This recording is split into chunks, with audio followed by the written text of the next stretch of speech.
Yo tout le monde, ça fait longtemps qu'on s'est pas vu. Du coup, j'ai eu le temps de faire quelques recherches pour pouvoir vous parler d'un sujet dont j'avais envie de vous parler depuis longtemps. La zoophilie des kangourous dans le milieu de la boxe pro. Non, on va pas faire ça, finalement, on va plutôt parler des Yakuza. Bon, je vais peut-être mettre un peu plus de pubs dans cette vidéo pour pouvoir financer un trip en août et vous faire des vidéos de ouf. Bon, après, si ça te saoule d'avoir des pubs, tu peux toujours activer le bloqueur de pub. Ou si tu veux soutenir, tu peux aussi le désactiver, comme tu veux. Tu peux aussi éventuellement mettre un pouce bleu pour soutenir mentalement. On peut maintenant refermer la petite parenthèse et c'est parti pour la vidéo 5 faits surprenants chez les Yakuza. Let's go! Fait numéro 1 est plutôt connu, mais tu ne sais pas tout, alors reste quand même. Comme tout le monde le sait, les Yakuza ont un sens de l'honneur et du respect des règles directement hérité des samouraïs. Certains disent même que les Yakuza sont les descendants directs des samouraïs eux-mêmes. Et d'autres disent que ce sont simplement des marchands qui se sont rassemblés en groupe pour pouvoir racketter d'autres marchands. Bon bah moi je suis plus pour la première version, surtout quand on voit toutes les règles qui régissent l'univers des Yakuza, on se dit que c'est plus proche du code du Bushido des samouraïs que du code des voyous.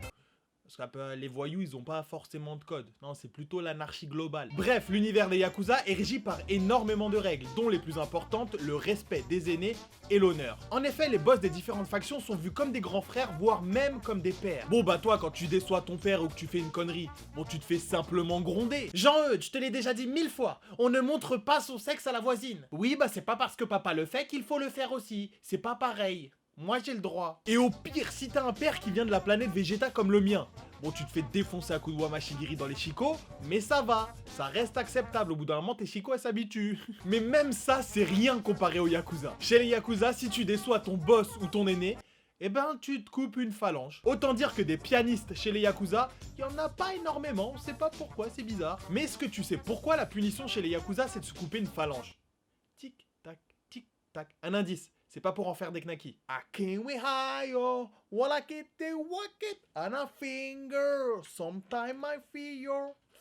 En fait, c'est simplement qu'avec des phalanges en moins, la manipulation du katana devient très difficile. Et du coup, à l'époque, pour défendre, si tu pouvais pas manipuler un katana, bon bah t'avais pas 1000 solutions. Et même à notre époque où on n'utilise plus les katanas mais les armes à feu, avec une phalange en moins à l'index, c'est tout de suite beaucoup plus compliqué de tirer. Tu peux pas. À un moment, s'il te manque une phalange, ça va pas tirer très bien. Il va y avoir un problème au niveau de la gâchette. On sent qu'il manque quelque chose. Le design n'a pas été fait pour les gens sans phalange. Du coup, ces gens-là, ne pouvant plus se défendre eux-mêmes, devaient absolument compter sur leur boss pour les défendre. Bon bah, quand tu dépends à 100% de quelqu'un pour assurer ta protection, t'as pas forcément envie de le décevoir une deuxième fois.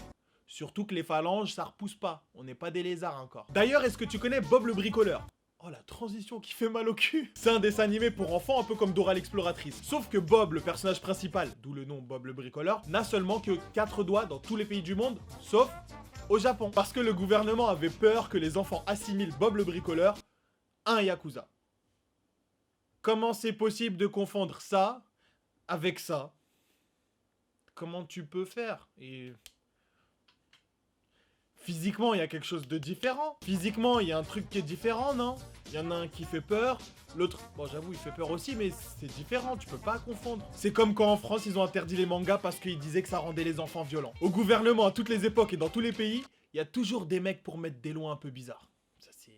Deuxième fait, si ça ne te fait pas peur de perdre une phalange et que tu veux quand même intégrer les Yakuza, sache que tu ne rentres pas aussi facilement que chez Lola, la voisine du dessus, qui en manque de contact physique. Ça va être un peu plus compliqué que ça. Pour faire partie des Yakuza, il faut payer chaque mois un abonnement mensuel. Ouais, c'est comme à la piscine. Sauf que c'est un peu plus dangereux. Et même les boss doivent s'acquitter de cette taxe. C'est d'ailleurs assez fréquent dans tous les types d'organisations. Par exemple, les francs-maçons, c'est pareil, tu payes chaque mois. On sait pas pourquoi, mais tu payes. En plus de devoir payer pour les intégrer, tu vas aussi devoir passer une série de tests. Écrit. Ouais, autant dire que si t'as pas eu le bac, ça va être un peu compliqué. Et c'est pas un test du genre, s'il y a une vieille mamie dans la rue avec 500 € dans la main, est-ce que je lui tire dans la tête ou dans le genou pour lui voler? Non, c'est pas comme ça. C'est une série de tests sur la législation des lois anti-gang au Japon. Ils sont pas cons les gars, ils ont d'abord compris qu'il fallait connaître et comprendre les lois avant de pouvoir les piétiner et leur cracher dans les yeux. Fait numéro 3, vous connaissez tous une des caractéristiques des Yakuza les plus célèbres, ce sont les tatous, principalement basés sur tout le corps. Il faut savoir que ce type de tatou n'a pas été inventé par les Yakuza, mais existe depuis plus de 3000 ans. C'est super vieux. Le Hirezumi désigne de son nom une forme de tatou japonaise recouvrant des très grandes parties du corps, principalement le dos et le torse, et les bras et les jambes, en fait ça recouvre à peu près tout. À l'époque c'était utilisé pour montrer son appartenance à un clan ou à un métier. C'était particulièrement utilisé chez les marins qui utilisaient ça comme protection lorsqu'ils allaient en mer. Un tatouage comme protection en mer. Ça choque personne. Je sais pas, prends plutôt une bouée, ça sera plus utile en mer. C'est simplement en 1600 que le Ilezumi. C'est simplement en 1600 que le Elizumi est Ilezumi. C'est simplement en 1600 que le Eluzumi est élu. C'est simplement en 1600 que ce type de tatouage devient la spécialité des Yakuza. It's done. Yes, Mr. Frodo. It's over now. D'ailleurs, en 1872, le gouvernement ayant de plus en plus peur des Yakuza, a trouvé une loi infaillible pour pouvoir réduire la population de Yakuza. Eh Tanaka, j'ai une loi de ouf, on va mettre en place, comme ça il y aura plus de Yakuza. On va interdire les tatouages. Ouais. Sérieusement, interdire les tatouages pour pouvoir stopper les Yakuza. À quel moment tu... Hein? C'est comme si en France t'interdisais le port de la barbe pour stopper le terrorisme. C'est complètement con. Et d'ailleurs, en 1948, le gouvernement s'est rendu compte que c'était complètement con et a supprimé cette loi. Eh Tanaka, tu te rappelles la loi que je t'avais dit d'écrire il y a longtemps sur les tatouages? J'étais complètement bourré, hein. Est-ce que tu peux la supprimer? En plus, j'ai envie de me faire un petit papillon violet au niveau de la fesse, ça va être génial. Bref, maintenant, ce type de tatouage est devenu un art et très peu de personnes peuvent les faire comme à l'époque, c'est-à-dire avec des instruments, mon gars, tu paniques. Et c'est tellement considéré comme un art que parfois on récupère les tatous sur la peau d'un cadavre. C'est-à-dire qu'on lui enlève la peau, comme si c'était une banane. Et ensuite, on peut retrouver ces œuvres d'art dans des galeries ou alors sur le marché noir. Oui, il y a des gens pour décorer leur maison qui achètent des peaux d'êtres humains tatoués et qui ensuite les accrochent sur un mur à côté de la photo de famille. Même Valérie Damido, elle avait pas pensé à ça pour la déco. Hein. Fait numéro 4, une fois qu'on a intégré les Yakuza, il est complètement impossible d'y ressortir. Le seul moyen, c'est de mourir. C'est compliqué, hein. Non, mais c'est vrai qu'en règle générale, ça finit souvent par un meurtre, ou alors une mort inexpliquée, qu'on ne pourrait pas expliquer. Mais tu peux quand même sortir de cette organisation à une seule condition, que tu te coupes la langue. Bah oui, comme ça on est sûr que tu divulgues aucun secret. Dans l'idée, c'est pas con, mais ils ont pas pensé au fait que tu pouvais écrire avec simplement une feuille et un stylo tout ce que t'avais à dire sur eux. Bon après, je pense que c'est plus pour servir d'exemple du genre si vous nous rejoignez, vous ne partirez plus. Alors si, tu peux partir, mais après ça sera beaucoup plus compliqué pour rouler des pelles. À un moment, pas de bras, pas de chocolat, pas de langue, pas de roulage de pelle. Tu vois, ça va être très compliqué. Franchement, on se rend pas compte, mais ne plus avoir de langue, c'est super galère. Oublie les glaces, les sucettes, tu peux plus rouler des pelles, tu peux plus faire de kuni. Où va le monde? Il faut savoir que dans le milieu des Yakuza, toutes les parties du corps que tu t'amputes, donc les phalanges ou la langue ou d'autres parties, je sais pas, eh ben tu les conserves dans du formol pour te rappeler de tes erreurs passées.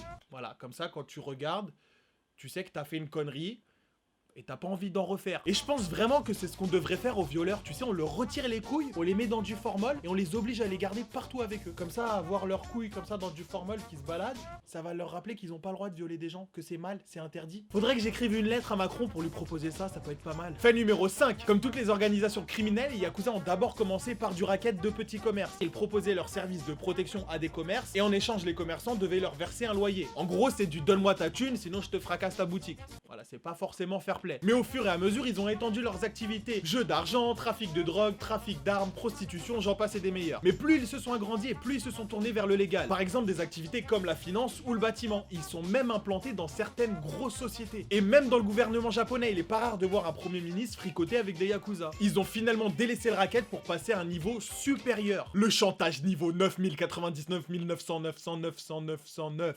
Ça fait beaucoup de neuf. En effet, en étant implantés dans des grosses sociétés et même dans le gouvernement, ils sont très proches de gens très importants, donc connaissent quelques secrets non divulgables. Et comme ils sont pas cons, ils utilisent tous ces secrets pour se faire de l'oseille. Il y a pas si longtemps que ça, un Yakuza a eu l'information sur une des plus grosses banques japonaises, sur un truc qui devait absolument pas fuiter. Il a donc menacé la banque de tout divulguer, et comme bien sûr ils étaient pas super chauds, ils ont déversé plus de 13 millions d'euros à ce groupe de Yakuza. Putain, ça paye de connaître des secrets, hein. Voilà, cette vidéo est maintenant terminée. Comme d'habitude, parmi les 5 faits, il y a un fake. À toi de le trouver et de me le mettre en commentaire. Dans la dernière vidéo, le fake, c'était le mec que tu pouvais commander qui venait chanter sous ta douche. C'est complètement bidon, ça n'existe pas. Mais si tu veux créer l'entreprise, vas-y, fais-toi plaisir. Sur ce, lâche un gros pouce bleu si t'as kiffé la vidéo. Et surtout, si tu veux une deuxième partie, parce qu'il y a énormément de choses à dire sur les Yakuza et c'est un milieu super intéressant. Alors si tu veux une partie 2, n'hésite pas à partager la vidéo partout et surtout lâcher un maximum de likes. Sur ce, on se dit à très bientôt pour une nouvelle vidéo. Allez,